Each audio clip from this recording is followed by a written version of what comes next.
Okay, here we go. So these are the wireless practice problems. Since we don't have old exams, we end up reusing the final exam, so we don't have any actual old exams. So this is in place of that. These questions should be somewhat similar to what you're going to end up seeing on the final exam in a week or so. So let's get started. Again, you won't have an equation sheet, so keep in mind as I'm doing these that if I'm using an equation, you may want to make sure that you have that equation written down if you don't know it by memory already. So question 1, consider a plot of the time domain of the sine wave shown below to the left. First question, write the equation for the sine wave. Note that the time axis is in microseconds. So here we need to measure the period because we want to find the frequency. We know the amplitude is about 10 volts, so A equals 10 volts.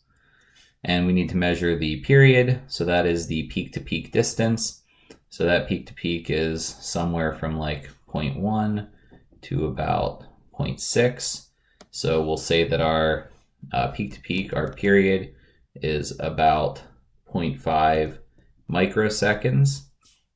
Frequency is equal to 1 over the period. So that's an equation you would need to have or know. And so frequency is 1 over 10 or 0.5 times 10 to the negative 6 because we are in microseconds currently. So that's 10 to the negative 6. And if we convert that, that's going to be 0.5. So we're going to have 2 something. And in this case, inverting 10 to the negative 6 is going to give us 10 to the 6th, which is going to be megahertz. So that's the answer to part 1, or that's the number we need to write the equation for part 1. So then if we're going to write our v of t equation, keep in mind that the amplitude is the first number we're going to write, so 10, and then we can use sine or cosine. In this case, because they do tell us it is a sine wave, we should use sine instead, and it's going to be sine of 2 pi, and then we have our frequency, in this case 2 megahertz, and t. You can also write out 2 times 10 to the 6th and use hertz instead. I will be fine with either. If your instructor is not me, then maybe write it out with the correct units, hertz instead. Then we are supposed to sketch the frequency domain plot. So we need to first say that this is in amps, volts. This is frequency in, I'm going to use megahertz. And then we draw a line.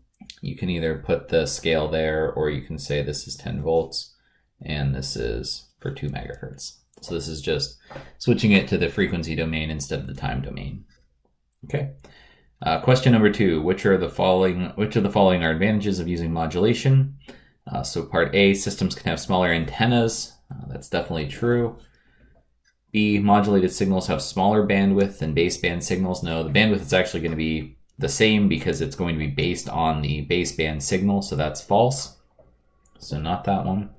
Modulation enables a more extensive use of the EM spectrum since higher frequencies are available. That's true. If we try to transmit just in baseband, then we're going to be limited to what our frequencies of our voices or music is, and that's a smaller use of the EM spectrum. And modulation makes it possible to transmit digital signals via free space, which would otherwise be impossible since the antennas can't send DC signals. That is true. If we modulate, we can send something over an antenna. Okay, and last question on this page. What is the length of the driven element of a Yagi antenna with 300 megahertz? So wavelength is c over f. C is the speed of light. That's 3 times 10 to the 8th. And f in this case is 300 megahertz, so 300 times 10 to the 6th. And in this case, that means that 300 times 10 to the 6th is equal to 3 times 10 to the 8th. So our wavelength is just 1 meter.